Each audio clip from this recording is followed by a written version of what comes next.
Welcome to the National Women's Fitness Academy podcast. We're here to talk about women's health, female hormones, body image, and all things health and fitness.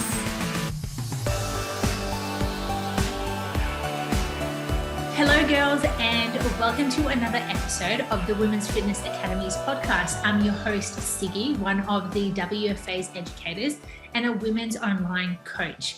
Today, I've got the pleasure of having Elin, who is a women's health and fitness coach. I hope I pronounced your name correctly. It's Elin, isn't it? Ellen or Elaine is fine. As long as you don't call me Helen or Erin. Ellen, cool. Let's go with Ellen then. Anyway, so Ellen and I have literally just connected now, virtually speaking, just before I started recording. And it's so cool how we've come to this time now that we can meet people virtually, even though we kind of miss hugging and kissing people in person. But I think it's really cool that we have this opportunity to get to know each other virtually and have these awesome conversations for our listeners as well, who are becoming personal trainers or already are personal trainers, to give them more of an insight about health and fitness from our perspectives on how they can, venture into the business or even their personal fitness journey. So before I continue talking, Ellen, can you please tell our listeners a bit of a summary of who you are and what pursued you to become a coach in the fitness industry? Yeah. I'll try and keep this short because I tend to go the long version. Okay, so my name is Ellen. I am from Sweden, so I do if I have a bit of an accent or if you don't understand, just let me know. I won't get offended. I've been in Australia for about 7.5 years now. Currently living in Bondi, which is amazing. I run an online nutrition business called Lotus Health Co. And we are very much focused on helping women heal their relationship with food and with their bodies. Yes, there is a lot of we do focus on weight loss, but the most important change for us is the mindset, changing your lifestyle, changing your habits, how you feel about yourself, how you look at food. And then the weight coming off is kind of just a byproduct of changing those habits. You basically just forming into the person that you're meant to be. So my interest, I've always been very interested in nutrition, but I've just been your typical girl, reading those magazines, jumping on it, every single diet, juice, cleanse, vegan, keto, paleo, you name it, I've tried it. And it started for me very, very young, in a very unhealthy way. There was a few girls in my class who had an eating disorder, and I kind of looked up to them and thought that was cool. And they were very popular. So I guess, somehow I kind of associated being skinny with being popular. So that led me onto a bit of a journey with losing a lot of weight in a very, very unhealthy way, which is kind of what started my really unhealthy relationship with food. That was when I was about 14, 15.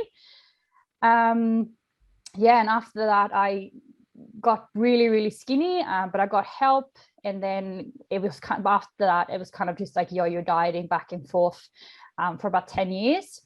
And I would starve myself all week pretty much, and then just binge every single weekend. And the longer it went on, the worse it got. And then I did a bodybuilding competition, which just made everything even worse. I thought I cured it because for 12 weeks, I was literally not going off the plan a single time because I was so dedicated. But it just made everything so much worse. I even called in sick to work because I wanted to stay at home and eat. So it got a bit out of hand. I kind of, after a few months of doing, after the show, I was kind of I can't keep doing this any longer. I was so unhappy. So I decided to try CrossFit, just because I felt like people in there they just looked strong, and they felt like something I would want to do. So I don't know, anyone who's listening who's done CrossFit probably understands first 6 months, everything's so new, everything's so fun, you want to train all the time, you learning new things every single time you go in, and you're improving so much, your body's changing, you're making all these new friends, and it was amazing. I loved it. But after 6 months, I kind of got to the point where I wasn't seeing any more progress. And I was training twice a day, had a great coach, putting 100% effort into the gym, but I was still starving myself all week and binging on the weekends. So I put it down to it had to be my nutrition. So I got help from a macro kind of coaching person, because that was pretty trendy, like with Catherine Davis' daughter, and she had like the Work Against Gravity, and she was like my idol. So I wanted to do something similar to her, and I found this company that did that, and I got really good results with them as well. Lost a lot of weight, like improved a lot in the gym, and again thought I'd healed this relationship with food now and everything was great. But I had basically just replaced one obsession with another, and instead of now like binging every weekend, I was instead just obsessing over hitting that number spot on every single week or every single day. And there wasn't even times where I was off the number. Like I would literally cut off like 3 grams of capsicum to make it 50 grams on the scales. Like there was no room for error here. So I did that for about 6 months. And then I went back home to Sweden for Christmas, and I brought my food scale with me. I thought I remember I was so stressed going on the plane home because I knew that no one was going to understand. I was worried about what everyone's going to say about my weighing my food and how everyone's going to force me to eat all this stuff that they wouldn't fit my macros. But after being home for a couple of weeks, I was kind of like, wow, that there is so much to life than tracking macros. So I got home and I was like, I'm sorry, but I'm not going to do this anymore. It's not benefiting me. Like, yeah, I look great, but it's not. I've stopped living my life just to look like this. So by that time, I was also very interested in nutrition. So I started studying and did like a few courses and qualifications. And I kind of knew that I wanted to do work with this because a lot of people coming to me for help already, and I wanted to be able to help them. So I started up, I was studying, and then randomly I just fell onto this page about flexible dieting and just people eating like donuts and pizza and stuff. And I was like, what the, like, how are they looking like that? And they seem so happy and they have so much freedom. I want to do that. So I tried it myself, had great results, and like felt better than ever. So I kind of knew that this is what I want to base my company on. And off we went, and clients been loving it, and it's been growing. And we have 3 coaches now, and then 4 with myself. So that's the long story. So good. I love hearing the stories, especially, how you progress from like a bit eating disorder to the bodybuilding, then from the bodybuilding to CrossFit. It just shows you that every transition that you have made has led you to that path that you eventually needed to be in, which is you being a coach, being connected with clients who are currently struggling with nutrition habits, who actually want to get out of this like, bad, good food mentality and live within a freedom of themselves. And I think that's so inspiring, because as someone who used to have eating disorders, I can so relate to that. And it's crazy to think that back then, we used to hide all our problems by doing something completely different, like the bodybuilding show. I've done a bodybuilding show and I had an eating disorder. Did it help? No, it didn't. It made things worse. So I was like giggling as you were talking. I'm like, oh my God, it's my life. Like, this is crazy. But I just love the fact how open you are about it, and noticing what that turning point was for you once you head into CrossFit, and you're just like, cool, like this is fine, I'm doing the macros, but like, is this how I'm wanting to live for the rest of your life? And it's just like, well, no, not really, because it's like eating healthy in quotations, like whatever that means. To someone else, it could mean like clean eating, like, eating chicken and broccoli and rice for the rest of their life. But maybe they're actually wanting more of a balance, like you said, so they can eat the donuts, can eat the pizza, and like live a happy life. I absolutely love that, which is really, really cool. So right now within your business, you said the name was called Lotus Health Co., which I absolutely love. And I want to ask you, like, How did you think of this name? Yeah, so funny story. I actually went and saw a psychic before I started my business, and she was I didn't tell her anything, and she just said, "You starting a new business?" And I was like, "Yep." She's like, "It's something new, something that is not, there's nothing like it out there. It's gonna go really well. It's gonna be super successful. It has something to do with yoga." And I was like, "Yoga? What?" No way. And then I was just like, this was before I started, so I was just researching names, just, typing in whatever I could think of. And then all of a sudden I just came across this yoga website that had a lotus flower, and it like explained how it's like how the lotus flower can kind of blossom into this beautiful flower from being in the dirt. And I was like, oh my God, that is literally what I love that so much. And it just shows that whatever, all the adversity, like all the crap that you go through, you can always come back. And just because you're going through something really hard, it doesn't mean that you should give up. That it means that if you get through that, you'll probably come back as a stronger version of yourself. And it just represents so much of what I've been through. And I'm so grateful that I have, like, I wouldn't change anything, because I wouldn't be the person and the coach that I am today if I didn't have all those experiences. And I think that is what makes us so different, that me as, like, I guess, a leader of the company has gone through like basically every single scenario that all these clients have gone through, except if someone is a mom, I obviously haven't been a mom and stuff like that. Not yet. But with like how they're thinking around food, and their eating behaviors and the struggles and the body image issues, and like, I've been through that, and a lot of my coaches have as well. And that's kind of what I look for in a coach. I want someone who has struggled, not just had everything served in a silver platter.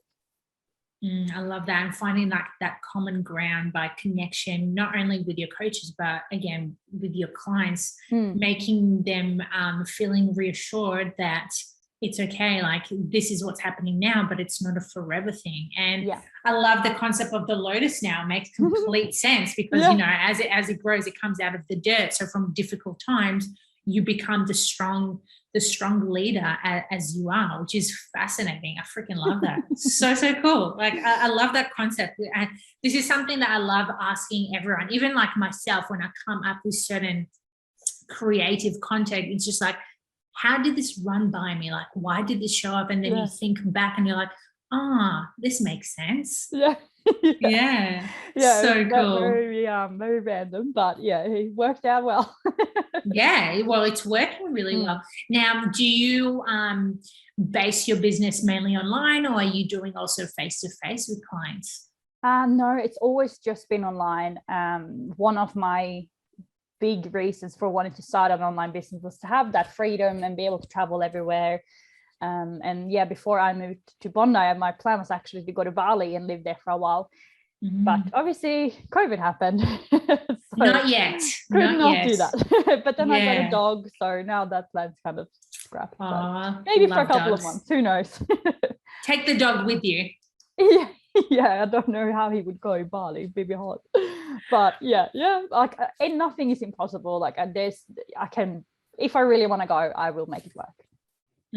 I love that. So cool. Now, you mentioned a lot previously that you aspire more about flexible dieting and how it's changed your life and it's healed your relationship with food. Is this something that you're very open to teaching your clients as well, how to like properly fuel their bodies? Yeah, absolutely. That this is something we are so focused on, and not just about this is your meal plan, eat this. We're all about teaching our clients how to make those like better choices, and not just choosing, like always choosing the salad or always choosing the most nutritious choice, but how to have the burger and the pizza and the ice cream without feeling guilty, without feeling like you've ruined your whole day, without going over your calories, without having to starve yourself for the rest of the day. It's all about finding that balance and learning to look at food as it's just food. It's nothing, there's nothing good or bad here. There's just, some days you might eat a little bit extra, and that's fine, because the next day you might not be as hungry, and you might eat a bit less.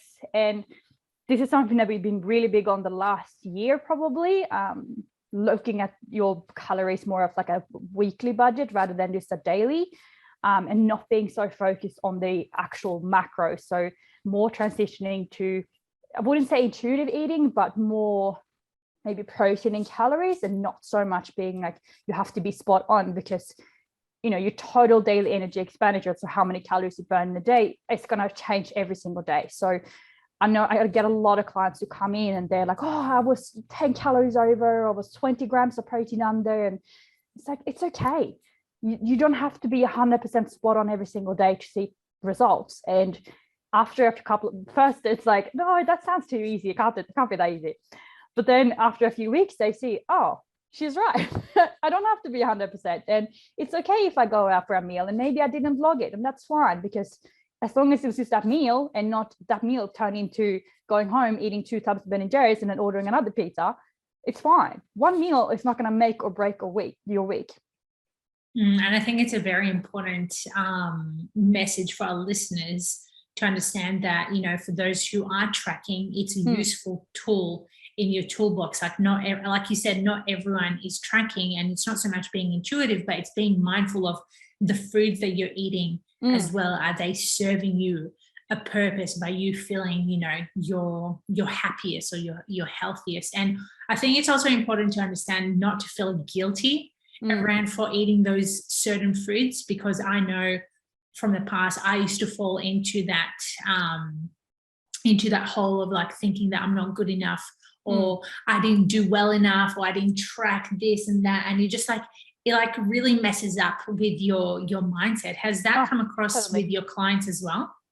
Oh God, yes, so many times. So, and myself, like I used to be like that as well. If I had planned something and then I had one cookie, I'd be like, okay, the whole day's ruined. I might as well just go home and eat like an entire bag of cookies and ice cream and then pizza and then KFC, and then it would just spiral out of control.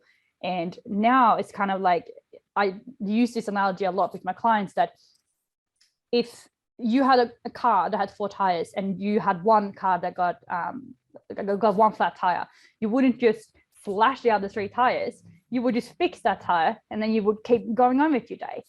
And it's the same thing with your nutrition. Like, yeah, okay, someone at work might have had a birthday, they brought in cupcakes. Are you going to be that person who's like, no, I can't have cupcakes, and then sit there and be miserable? How is that serving you? Instead, have that cupcake, be okay with that, go home, have your normal dinner.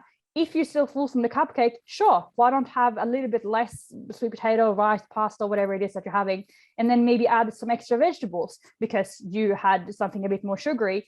Then you can add in some extra nutrients. It's more about, I try to get everyone to focus more about how can we add in stuff rather than taking things out. Yeah, I love that. I'm the same like that. There's no point of subtracting and you feeling depleted. It's more you adding to it. And I think it's such a good concept, because you notice the change within clients' mindset around food, and it steers them away from like that whole good or bad food, concept, which is really cool. Yeah, totally. And it's been something that, it's a work in progress for everyone. And I think that everyone has those moments when it's like, oh, I probably shouldn't have eaten all that food. But it's about teaching them to be like, okay, maybe I shouldn't eat that food because now I feel physically like crappy. I feel sleepy. I feel like I have a stomach ache, not because I feel so guilty because I just wasted all those calories on this food. Like, what good does it do to try and go back and think, oh, I shouldn't have eaten that? Like, at the end of the day, you can't go back and change it anyway. Focus on what you can do right now, which is probably drink some extra water, maybe go for a walk if you're still feeling full, add some extra vegetables to your dinner if you're feeling like a bit nutrient depleted. Like, don't stress about it. Like, nothing good is ever going to come out of that. That's so cool. That actually reminded me of more clients. Well, I used to fall down that trap of that all or nothing mindset, and that goes back to like you having one bad meal or, one bad week, and you're like, that's it, game over. I'm never going to do this again. And it's so funny because like, I'm assuming right now that you have a lot of patience with your clients because you've been there. I know I'm very compassionate with my clients to make them understand that we all make mistakes. Like we all have Yeah. to hit bottom to actually climb back up and realize, hey, that was really funny what I did back then. I've learned my mistakes. Let's move forward. Yeah, absolutely. And so it's like life. I try and explain this all the time. Like life happens. Even on like shit. Sorry if I'm swearing, but stuff will always happen. You might get a flat tire on your way to work. You might get hit every single red traffic light, so you're late. You might forget, like you might have planned your whole day out, but you forget your lunch at home. Okay, like are you gonna just throw away your whole day every time this happens? No, like what is plan B? Like what is the second best option here? Forgot your lunch. Okay, cool. Maybe I will go down to the shop down the corner and get a sandwich and just ask to add some extra chicken on it. Like it's not the end of the world. And as you said, like it's about breaking that all or nothing mindset and being okay with doing your best for that particular day and that particular moment. That will always be good enough. I love that. And that way you're just noticing how you're progressing so much better as well. Not only in nutrition, but also in the gym. Like, totally. you know, you have more of a freedom, like the freedom in your mindset of looking at foods as fuel. You're enjoying the choices that you're making. And again, that shows in the performance in the gym. Do you also take your clients through training, or is it mainly nutrition? We do training programs as well, but most clients come to us because they do have that unhealthy relationship with food and they want to learn how to eat, enjoy burgers, pizza, ice cream, drinks with their friends without feeling guilty, without ruining their progress, and still being able to show up in the gym and fuel their bodies and perform and get results. So cool. Do you have like a certain transition or like a pathway that you take a client, you know, from the beginning to an end point, or is it like different to each person? Yeah, everything is so individualized. Like some people come on and they've been working with another kind of, you know, macro tracking coach in the past, and then they come to us because they want more flexibility, they don't want to feel as strict. And then other people are like, what is the calorie? And they might start at a completely different level. And then as you move on, different things show up. Like we've had people who've had problems with binge eating. We've had people who just got it straight away. And they, after 12 weeks, they were like, oh, I feel like I'm ready to do this on my own now. Like I feel so confident. And that is the end goal, even though it sucks because you become so attached to everyone. It's like, oh, don't leave. But that is the end goal. And that is amazing. Like if we can get someone to feel that confident with their eating, that they don't feel like they need to have a coach, like my job is done. Like that's amazing. Yeah, and I think that's really important for our listeners to understand. If you're one going into the fitness industry or you're looking for a coach, you need to understand that you can't be codependent on your coach. They're there for a particular certain period of time, and then you go ahead and do your own thing. And I think it's very important because I remember when I first started personal training, I had this idea that my clients are going to be with me forever. And I remember the first client who left, I was so sad. I was like really young back then. I was like, she's leaving me. She doesn't like me. And you're like, am I not good enough? And this and that. So it's very important for everyone to understand that that's the transition of being a coach. You're helping people to transition from like 0 to 100. And once they hit that mark, it's just like, see you later, onto another person for you to help. And that way you notice that you're helping like hundreds to thousands of women. Yeah, exactly. And yeah, I think definitely when you first start out, it is really difficult and you do take everything very personally. But like what people do, like that has often very little to do with you, and most of it just to do with how they feel. And like if you are a coach and you have clients leaving, then like even if they go to another coach, don't take it personally. It might just be that you have taught them everything that you can teach them and they want to see it from another point of view. And it's kind of like the coach is pretty much meant to see your blind spots. So if what you can't see, like if I've told you everything that I know and how I can help, maybe it's time to go to someone else and then they can see other things. And yeah, like if you are a coach listening, that don't feel offended by it, because has nothing to do with you. You just keep doing what you're doing. And if you're doing a good job, the clients will appreciate you. So true. I love that you mentioned that, because it's very important for everyone to understand that, like, that's the that's the reality of being a coach. People are going to come and go. And a really cool point that you made as well is, if you are a good coach and they are leaving, it's always good to get a feedback from them and ask them, like, what did you learn during this time? Was there anything else that, I could have done to help you? If there was a no, then cool. But if there was a yes, what is it? Because I truly believe the more feedback you can get from your clients, the better you can educate yourself on what's missing. Totally.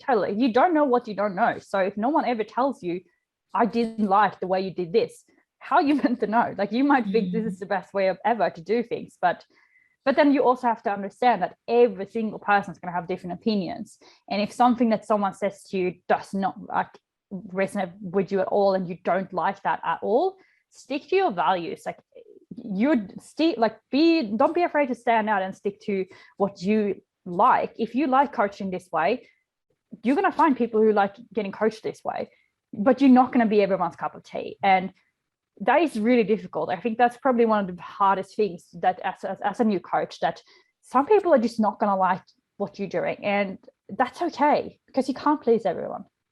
Exactly. That's such an important point as well. Yeah. And I remember, like, being a new coach, you're like trying to like please everyone, and I'll take you on and I'll take you on. And you have no idea like who you're wanting to coach, during those first, maybe it was like 1 year or 2 years, till you eventually like educate yourself more around it. So it's a really good point to make, that not everyone's going to like you, and that's okay. You probably don't even like them. So you're not missing out. Yeah, exactly. Like, I think that it does take a little while for a new coach to understand like their niche and who they actually do want to work with and who they like to work with. But once you've found that, don't be afraid to turn people down if they're not within that niche, because you might not be able to get them the results that they want, and you might not have the knowledge, you might not be able to relate. And also, don't be afraid to refer out. I do that all the time if I get people who I feel is outside my scope. That's a professional thing to do, and saying, I don't know, and I think this person will be able to help you better. There's absolutely nothing wrong with that. I have never once had a client say, oh, it's shit that you don't know that. Everyone's always been super grateful that I'm being honest. Yeah, I think being honest is a really important key. Yeah, so powerful for you to mention that, because again, you don't know what you don't know. So if you're wanting to go a certain path to learn more about it, then go for it. Yeah. But like yourself, you're more niche down into helping women to heal their relationship with food. You're not going to be taking on a powerlifter, because it's not really in line with you. So again, that's where that clash comes, and that way the client doesn't progress. You end up hating training them because it's just not working. So yeah, exactly. And it like, at the end of the day, it does benefit everyone. And like, it's like, oh, I'm turning down money here, but it's not. But again, I get that, because we're all here to make a living. But sometimes if it's not aligned with you, I honestly believe they end up like it ends up backfiring on you for doing that. Absolutely. Like, everyone that I like, when you're a new coach, you're going to make a lot of mistakes. Oh yeah. And everyone that I did take on, who I kind of felt like, oh, I don't know if I can actually help this person.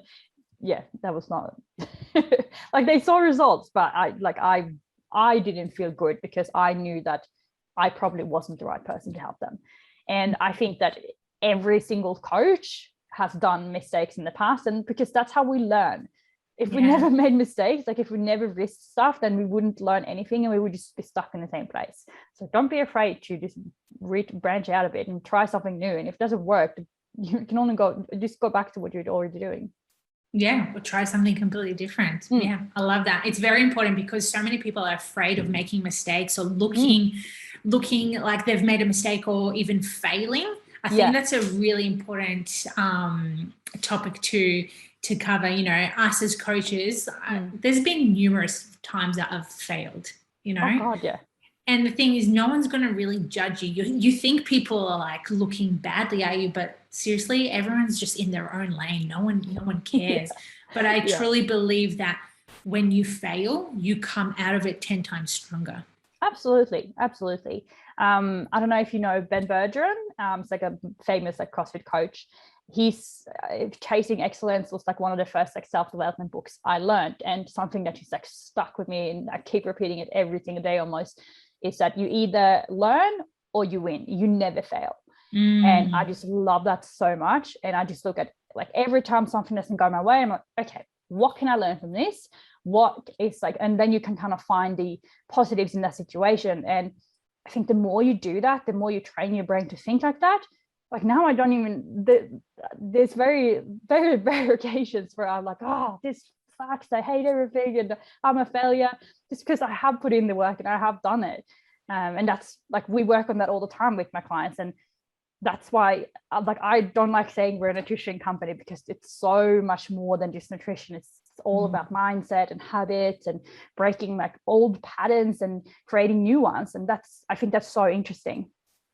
Yeah, so interesting. I love everything about that. And it's really important for people to understand, like, you may have one niche that you're particularly interested in, but like yourself, you mentioned, yes, you based with more nutrition, but that's not the only thing. There's the other stuff that makes up all of that, which is really important. And that quote makes so much sense. Like, I haven't heard of it before, but like, of course you're going to learn and win, because there's no such thing as failing. You just, okay, cool. You did something, you made a mistake. Let's hop on that horse again and move on. Exactly. Yeah, I love it so much. And yeah, I probably say it at least once a week to one of my clients. So, well, you know what, we got to repeat it to ingrain those, thoughts into their heads, so that way they can start taking action by this. And you know what, next thing you know it, they're starting to achieve amazing results by changing their mindset and habits around that. Yeah, absolutely. Because most people know what to eat, and they know like what's like healthy, and but it's more about, like, if it was as easy as just eat less than you burn, like there would not be a like obesity crisis in the world, and there wouldn't be this many people with mental health issues. And like it's not, it makes me so mad when people say, oh, it's easy, just eat less calories. I'm like, not that easy, it's not. It's not just that. Yeah. I hear you. Yeah, it's, and you know what, that comes down to believing more in education and the knowledge that you take on. And I truly believe, and I know that's something that you're very big on with your clients, is educating your clients the right way of how to look at, their habits, their mindset, the nutrition, the training, and focusing more on the nutrition side of things, not looking at it as just a short-term diet, but it's more like a whole lifestyle change. Yeah, absolutely. And I always tell them, like, don't look at the numbers as like to dictate you. They are just there to guide you. They're just there to use as like this is roughly where I should be aiming. If I'm anywhere around these numbers, that's totally cool. It's not the end of the world if I go over. It's not the end of the world if I go under. Life moves on. Stuff happens. And even if we think we're 100% accurate, probably not, because the nutrition labels can be wrong. My fitness pal can be wrong. The scales can be off. My fitness pal can be off. Like, this is so many things that can be a bit off that we don't think about. So aiming to be perfect, it's like, even if you think you are, you're probably not. I love that. So cool. Before we finish up, Elin, where can our listeners find you? You can find, I have 2 Instagram pages. So you can find my personal one at Elin Granstrand, and then my work one, the business one, is at Lotus Health Co. And you can also find Lotus Health Co at lotushealthco.com, or just Lotus Health Co on Facebook. That's it. Awesome. And before we go, can you maybe give our listeners, like, in 2 sentences, a little bit of wisdom around if they're suffering with eating disorder and they're wanting to heal their relationship with food? What are some couple of tips that you can give them? Well, if you are someone who is suffering from an eating disorder, definitely get help as quickly as you can. And it's going to be one of the hardest things you're going to do, but it's so worth it, because being that unhealthy and missing out on life that much and lying, that was probably what got me. lying to everyone so much, yeah, it might be so, like, it might feel like it's the only way to live right now, but it's not. And there's people all over the world that are proof that it is possible to move on. You just need to have the right support and education. And yeah, the first step is maybe the hardest. But for anyone who hasn't gone that bad, because having an eating disorder and having disordered eating is very different. And just someone who just has a bad relationship to food and to their body, I would probably say, like, try and not be so hard on yourself and not look so much at what you can see on social media, because no one looks like they do on social media. Like, not even your favorite fitfluencer looks like they do. Like, trust me, I live in Bondi. They're all walking around here and no one looks like that. And take a moment to just think about, would you really care? Or would you, if no one could see what you look like, would you still care? Would you still think that you were fat? Or would you still hate your thighs? Would you still hate your stomach? Or are you only hating on these things because you think that you should look a certain way? Maybe take a moment and think about, what are all the great things that your body can do? I'm not saying love every single part of yourself, because that is very difficult. And I don't even freaking love every part of myself. I don't think anyone does. But just try and accept that they are, all of these so-called flaws are a part of you, and that they are what makes you you. And hating on yourself and talking negatively to yourself every day is not going to help. It's not going to make you any happier. It's not going to make your life any better. It's not going to make your friends like you more. Yeah, sorry, that was very long. But basically, talk to yourself like you would talk to your best friend. Would you say these things to your best friend? No? What would you say to that person who said those things? You probably think they're an absolute dickhead. So just every time, this is an exercise that I do with my clients. Every time you catch yourself saying something negative about yourself, try and rewire it to think of saying something positive. Even if that goes from, I hate my thighs, to my hair looks really nice today. Even like, it could be something small, super small things. And don't ever allow yourself to speak negatively about yourself, even if it's just something as small as, oh, I'm so stupid, I missed the bus. No, like, that very easily spirals into, I'm so fat, I'm not good enough, I'm this and that. Okay, I missed the bus. It happens. I love that. It's so good. a bit of a rant. I'm like, ugh. Yeah.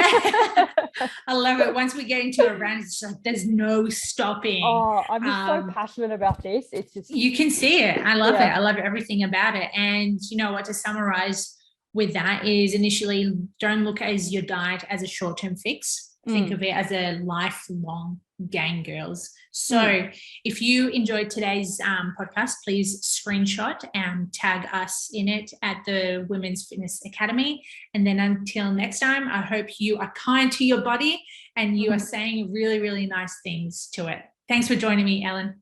My pleasure. It was fun.